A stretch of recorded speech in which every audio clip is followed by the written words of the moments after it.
Memories can be found everywhere you look. It is said that water holds memories in its waves, art and photography holds memories in its images and movements.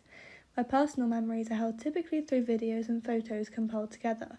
The brain holds memories in two types of ways, short-term and long-term. Short-term memories hold images with a much greater amount of detail and substance, as it is fresh in the memory and allows a greater ability of smaller focuses. However, long-term memory holds focal points in larger images and events, using a festival as an example.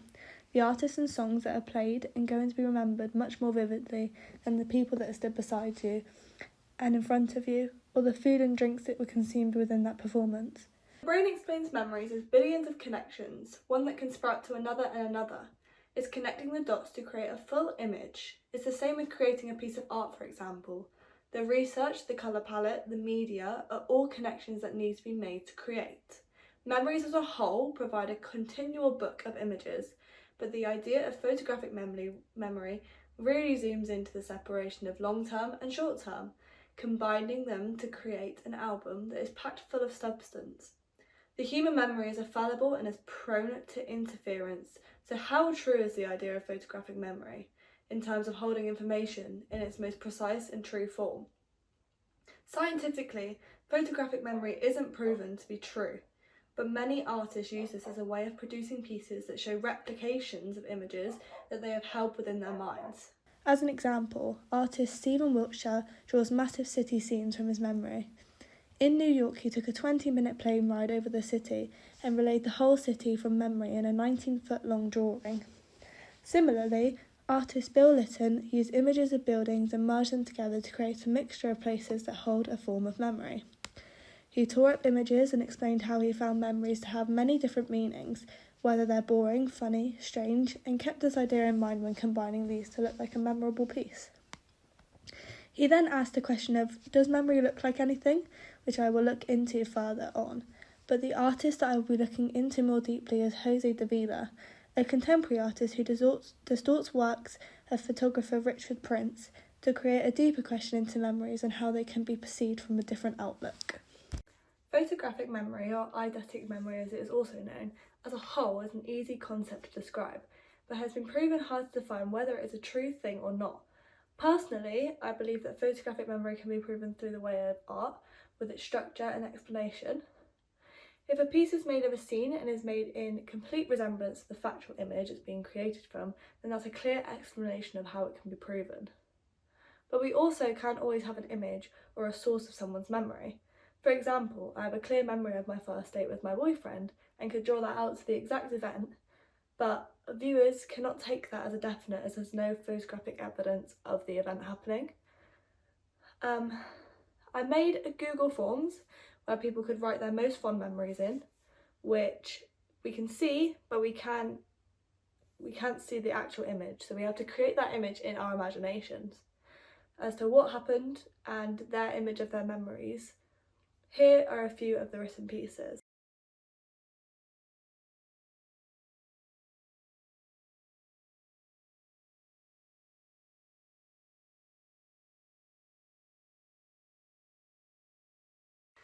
The works of Jose Davila create a different perception of memories by removing the focal point of the image to allow others to define their own thoughts into an image.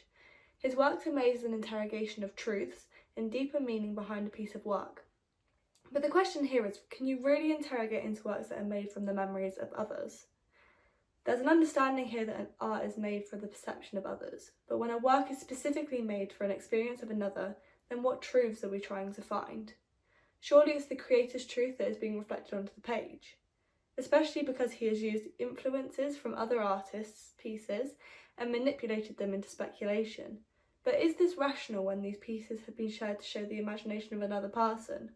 His perspective for his work is removing the additive approach that many artists use and uses reduction as a way of creating a separate scene from the original. I find that this approach takes away a meaning of a piece, as he is removing important focal points that should be a storyteller of the piece. His whole exhibition of pieces is named Photographic Memory, but as a viewer myself I am finding difficulty in seeing how this describes the work thoroughly, as it feels more like a direct removal of the memory. I feel like Stephen Wiltshire's work really engulfed the meaning of definition of photographic memory, as he's creating pieces that are spot on to a direct image and can be seen by a viewer outside of the piece itself. Now, I'm not taking away the fact that a memory can be whatever the person remembers it to be. It's just difficult to see how Davila is reflecting the idea due to it not being something of her own and changing it from more of a personal perspective view. I think it's also interesting to notice that the pieces in her photographic memory collection are all untitled. I understand that Prince does this himself, but surely if you are changing that piece to be your own, there should be a separate title to that to make it your own piece. She simply doesn't have a name for it, as she doesn't know the idea behind the pieces. Or there could be the question here that she wanted to reflect his pieces pretty much spot on, but remove that focal piece that should be involved in her pieces as well. The work of artist Richard Prince is the works in which Jose Davila is representing. He is known for creating highly recognised advertisements for Marlboro cigarettes, featuring images of iconic Western American landscapes. His aim with using these landscapes was to keep and conceal the original context, almost a reminder of originality throughout each piece. His pieces contain a fulfillment of identity. He gave many genres and different meanings and explored individuality in creating art. He used echoes of other themes but fully fulfilled himself within them to create something completely unique and identifiable to him. A work that has formed from ideas and has been kept in his long-term memory. However, Davila's approach has been seen as controversial, as she is removing the ideas about what constitutes original works of art. If you look at the original pieces made by Prince, you can see a clear image of something that has a story behind it due to that massively important focal point in the image. However, Davila's pieces feel empty. They feel as though the clear storytelling image is missing. It's like the puzzle pieces don't fit together of the image. I just feel as though the theme of the collection and the images involved hold two different themes and feelings. Thinking of photographic memory, you think of replication and originality, but her pieces feel less of replication and more of as though the importance of the works are being removed to create something with a meaning that is difficult to discover. Her works also don't contain the same contextual deepness as Prince's do, so again lack the discernment that is contained within the originals. Jose Davila says that the viewers have to somehow fill in that central image from their memory and imagination, which I feel is quite difficult when it is an image of a landscape, where there is quite obviously a deep and contextualised meaning behind it. I personally find it quite difficult to imagine the image without the cutout in the middle, as the cutout clearly shows the central image of the original piece. It's difficult from a new viewer's point of view to clearly recognise the image in hand, as well as reading around the image in terms of the meaning behind the landscapes and where the image is set. The setting holds an extremely important element to a landscape image, as it creates the depth and holds the story of the whole image.